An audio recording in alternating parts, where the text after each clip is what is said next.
दोस्तों नमस्कार। Welcome to Vedic Impressions. I hope all of you are doing well. दोस्तों पिछले दो वीडियोस में हमने बात की थी सूर्य की महादशा की और चंद्र की महादशा की। आज के इस वीडियो में हम इस सीक्वेंस को आगे बढ़ाते हुए बात करेंगे मंगल यानी कि मार्स की महादशा की। मार्स की महादशा 7 इयर्स की होती है और इसको जो जज करना है, इसके जो परिणाम को समझना है, वो एक थोड़ा सा डिफरेंट प्रोसेस है। जिस तरह से मून की महादशा की भी एक अलग प्रोसेस होती है because of the kind of planet moon is. Similarly Mars के लिए भी मार्स की महादशा को समझने के लिए हमको एक 4 स्टेप्स की प्रोसेस को फॉलो करना पड़ता है, जो कि मैं आपको बहुत जल्दी से बताऊंगा। And I am very sure कि आप एक बार उस प्रोसेस को समझने के बाद मार्स की महादशा किस तरह के परिणाम देगी आपके हॉरोस्कोप के मुताबिक, आप इस बात को समझ जाएंगे। तो ये जो 4 स्टेप्स की प्रोसेस है उसमें आपको क्या करना है। स्टेप नंबर 1, सबसे पहले तो मार्स का जो नेचर है उसको समझना है। स्टेप नंबर 2 में हमको ये देखना है कि मार्स की महादशा उम्र के जिस पड़ाव में आ रही है उस पड़ाव के हिसाब से वो किस तरह के इफेक्ट दे सकती है। तीसरे में हम मार्स की डिग्निटी को समझेंगे और फोर्थ स्टेप में वो जिस तरह से प्लेस्ड है आपके हॉरोस्कोप में, जिस भाव में, जिस राशि में कौन से ग्रहों का उस पर प्रभाव है, उसके हिसाब से जो रिजल्ट्स हैं वो बदल जाएंगे। तो चलिए शुरू करते हैं one by one. Will go from one step to fourth step and then at the end will analyse a kundli also. तो सबसे पहले बात करते हैं पहले स्टेप की, यानी कि मार्स का नेचर क्या है। मार्स जो है एक फायरी प्लेनेट है। ये शो करता है कि आपके अंदर एग्रेशन कितना है। तो मार्स की महादशा के टाइम पर आपको एग्रेशन, एनर्जी और क्विक डिसीजन मेकिंग, मार्स की जो ट्रेड्स हैं उसमें क्विक डिसीजन मेकिंग, बिकॉज जो जातक है वो एग्रेशन में होता है, एनर्जी बहुत होती है और हर काम को जल्दी से करने की इच्छुक होता है, एटीट्यूड होता है जल्दी से करने का। तो इस जल्दी में क्विक डिसीजन मेकिंग भी मार्स के ट्रेड्स में काउंट की जाती है।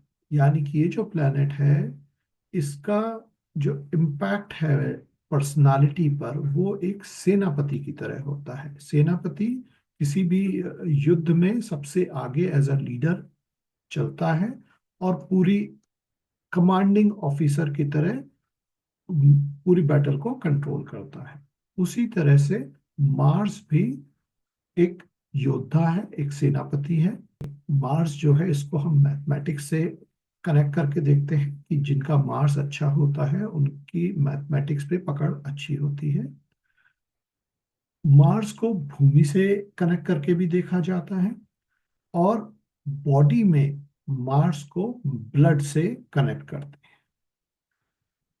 महिलाओं की कुंडली में मार्स को देखने के लिए, यानी कि उनके जो पार्टनर है उनको देखने के लिए मार्स को एनालाइज किया जाता है, क्योंकि मार्स एक पुरुष को रिप्रेजेंट करता है।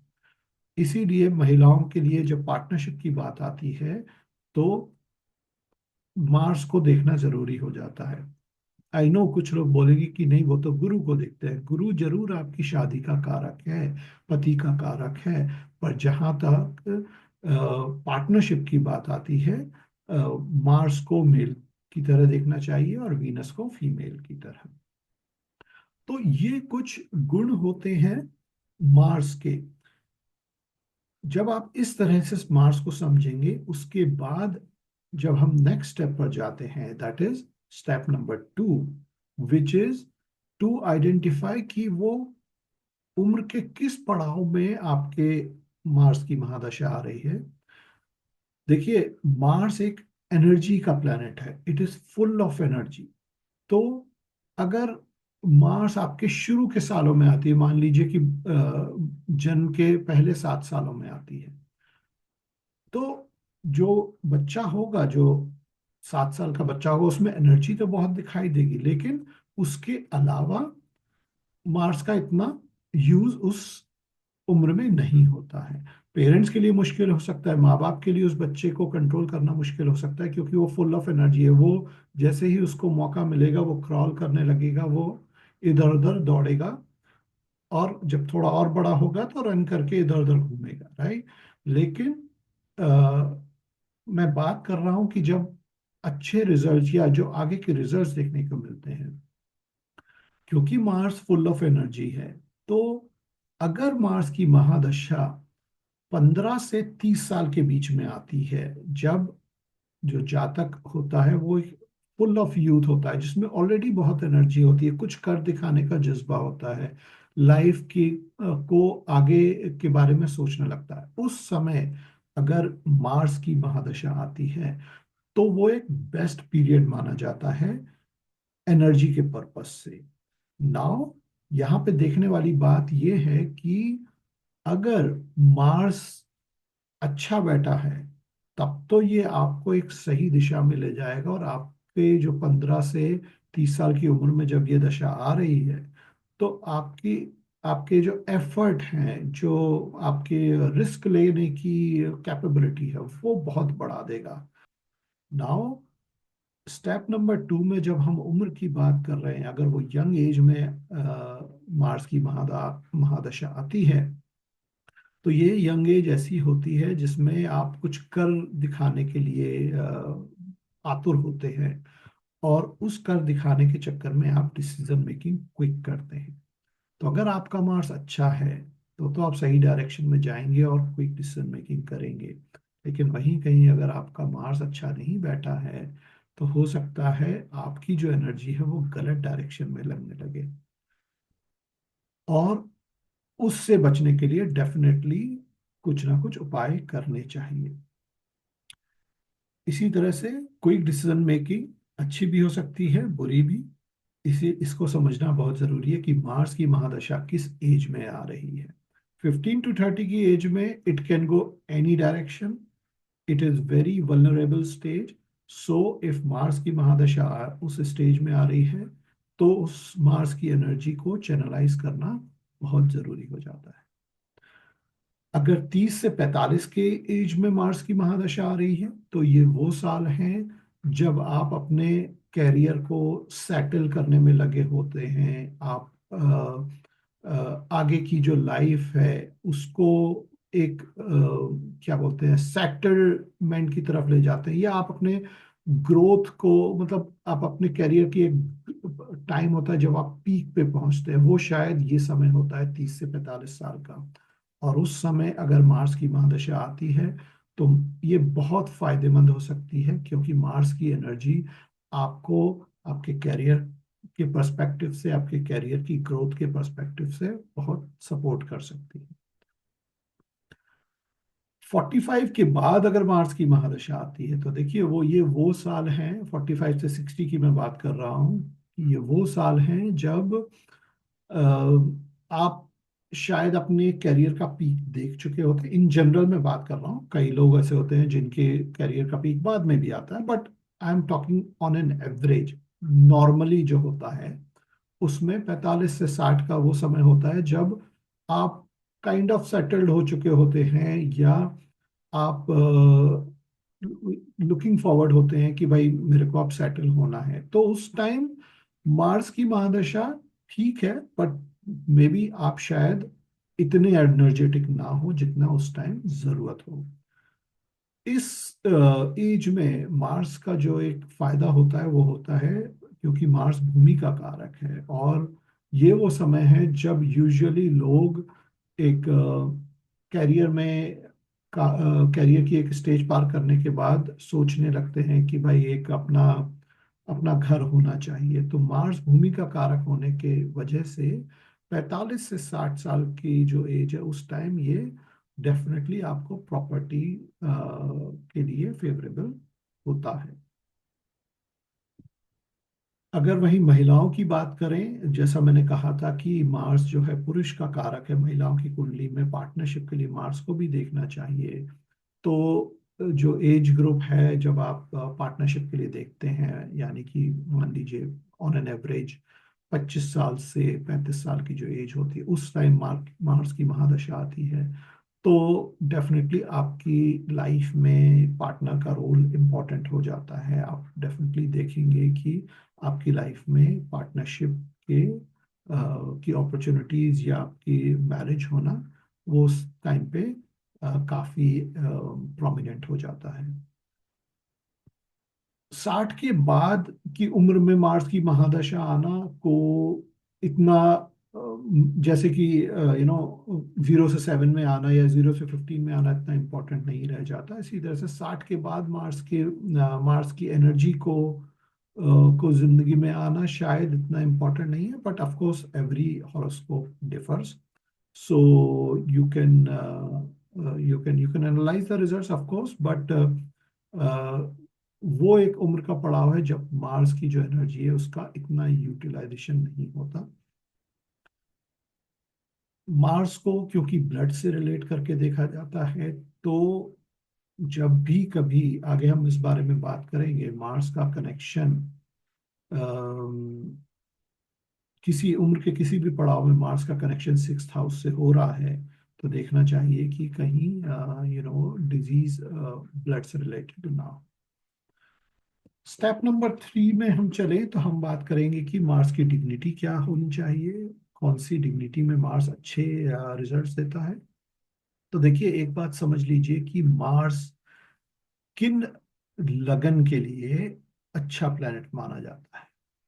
तो सबसे पहले तो मार्स जो है लॉर्ड है एरीज का और स्कॉर्पियो का, तो लगन लॉर्ड होने की वजह से मार्स इन दो राशि के लग्नों के लिए बेनिफिक प्लेनेट है, फंक्शनल बेनिफिक है। फिर आगे चले तो मार्स की जो राशियां हैं एरीज और स्कॉर्पियो, वो जिस भी लगन के लिए 5वें या 9वें घर में आएंगी, उनके लिए मार्स एक अच्छा प्लेनेट माना जाएगा।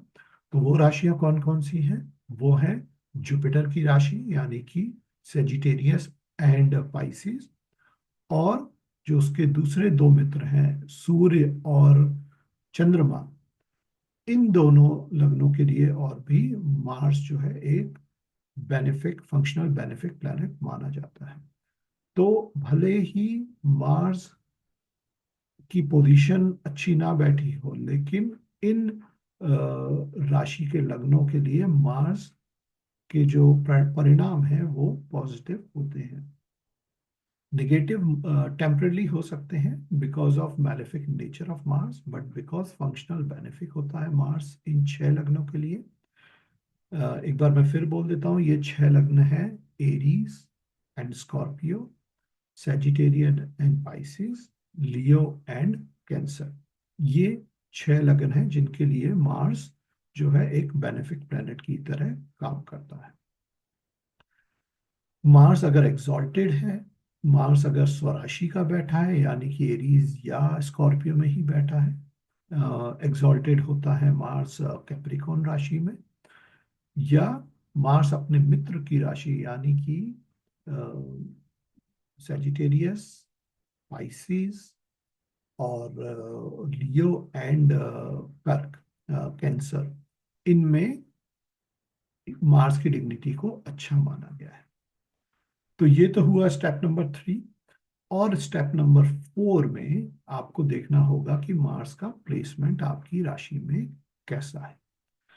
मार्स का प्लेसमेंट देखने के लिए देखिए, मार्स जो है अगर केंद्र या त्रिकोण में बैठा है, तो हमें ये देखना चाहिए वो किन प्लैनेट्स का किन भाव के लॉर्ड होके बैठा है। वो बहुत इंपॉर्टेंट है। सिर्फ केंद्र और त्रिकोण में बैठने से अच्छे रिजल्ट्स नहीं मिलेंगे, क्योंकि मार्स एक मैलेफिक प्लैनेट माना जाता है, नेचुरली मैलेफिक प्लैनेट माना जाता है। उसमें एग्रेशन है, उसमें एनर्जी है। तो अगर निगेटिव हाउसेस यानी कि मार्स अगर तीसरे छठे 8वें भाव का लॉर्ड या 12वें भाव का लॉर्ड होकर केंद्रीय त्रिकोण में बैठा है, तो वो उतनी ही तेज एनर्जी से तीसरे, छठे, आठवें और 12वें भाव के फल देगा। और कहीं वो अच्छी डिग्निटी में भी बैठा है तो वो नेगेटिव रिजल्ट्स भी काफी इफेक्टिवली देगा। तो इसलिए जब भी आप फोर्थ स्टेप में एनालाइज करें कि मार्स आपके हॉरोस्कोप में कहाँ बैठा है, ये देखिए कि वो किन भाव का लॉर्ड होके बैठा है। और अगर मार्स के ऊपर कहीं और मैलेफिक प्लैनेट्स की दृष्टि भी है, राहु साथ में है, केतु साथ में है, या राहु केतु की दृष्टि आ रही है, सूर्य की दृष्टि आ रही है, शनि की दृष्टि आ रही है, तो ये जो रिजल्ट्स हैं वो और निगेटिव हो जाएंगे।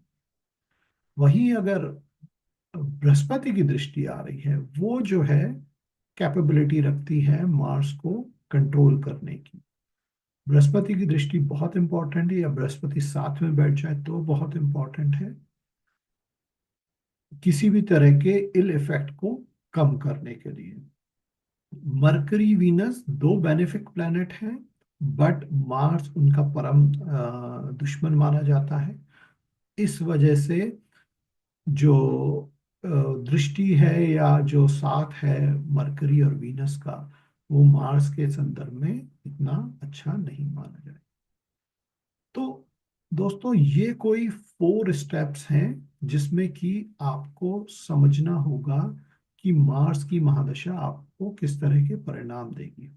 पहले स्टेप में हमने समझ लिया कि मार्स का नेचर कैसा है।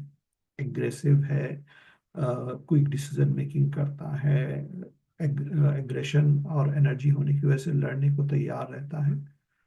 वो जो लड़ाई लड़ने वाला है वो डिपेंड करेगा कि वो किस तरह की डिग्निटी में मार्स बैठा है। वो अच्छी लड़ाई लड़ेगा, हो सकता है कि मार्स आपका इतना अच्छा बैठा है कि आप आर्मी, एयरफोर्स, नेवी में चले जाएं, मिलिट्री में चले जाएं, वहां जाके अपना ये एग्रेशन और ये अपना करेज दिखाएं। वहीं अगर मार्स अच्छी डिग्निटी में नहीं बैठा है तो हो सकता है आप गलत डायरेक्शन ले लें और वायलेंस, जो कि अनलॉफुल है, उस तरफ चले जाएं।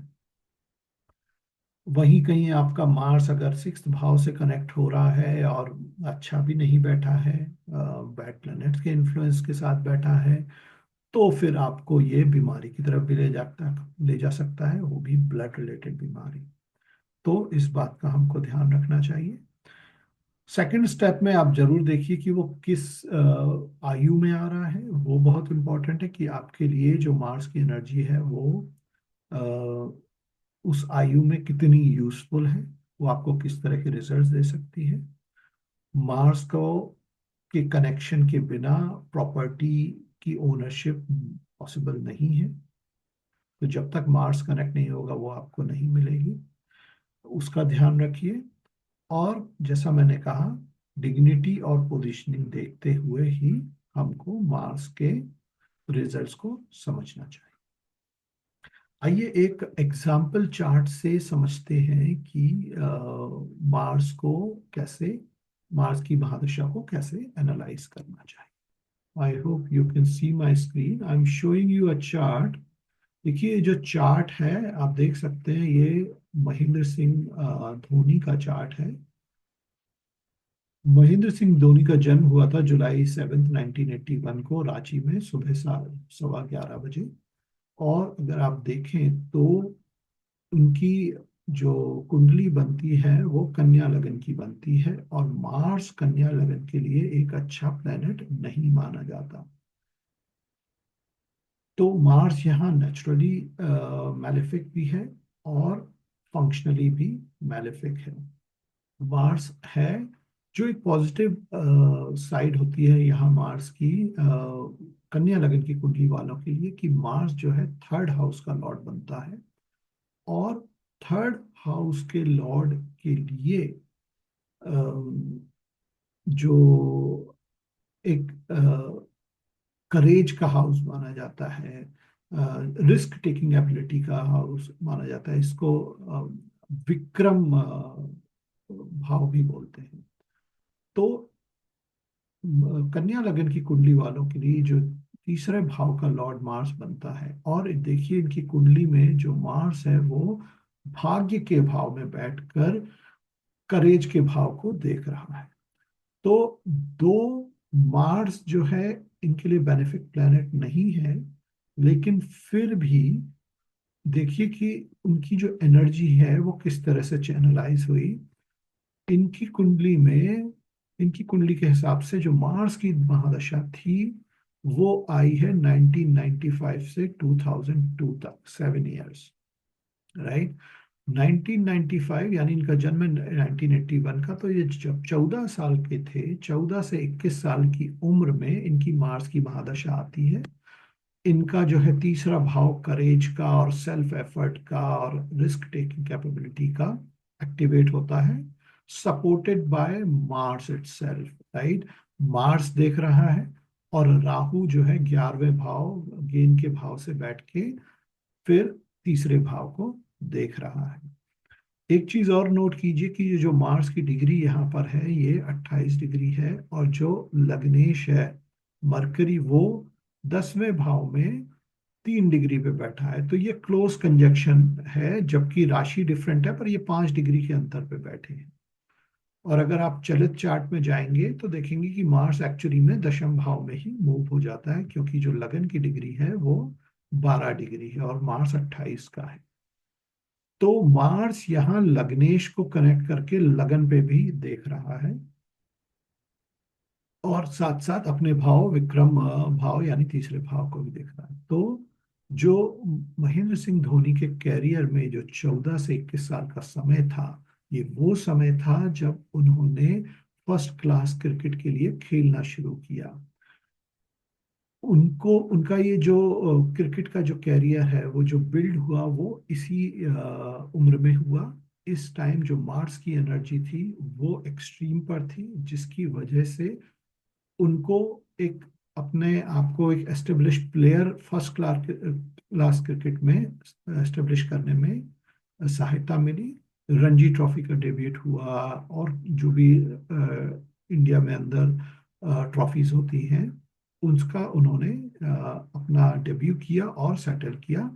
मार्स की महादशा खत्म होते ही, जैसे ही उनकी राहु की महादशा आई, उसके बाद उनका इंटरनेशनल कैरियर स्टार्ट हुआ था। तो इस बारे में हम अगली वीडियो में बात करेंगे राहु की महादशा की, क्योंकि राहु यहाँ पे जो है भाग्य भाव का स्वामी के साथ गेन के भाव लाभ भाव में बैठा है।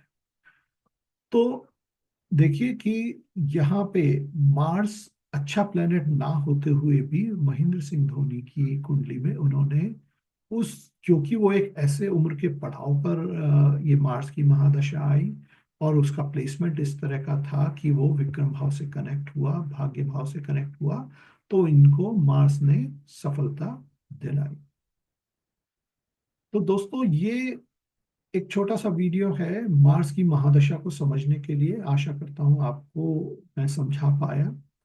अगर कोई क्वेश्चंस हो आपको तो इस वीडियो के कमेंट सेक्शन में लिखिएगा, मैं जवाब देने की कोशिश करूंगा। या फिर आप मुझे मेरे ईमेल आईडी vedicimpressions@gmail.com पर भी मेल करके अपने क्वेरीज पूछ सकते हैं। अगर आपको मेरे वीडियोस अच्छे लगते हैं तो प्लीज़ मेरे चैनल को सब्सक्राइब कीजिए, इस वीडियो को लाइक कीजिए और अपने जानने वालों के साथ भी शेयर कीजिए। अगर आप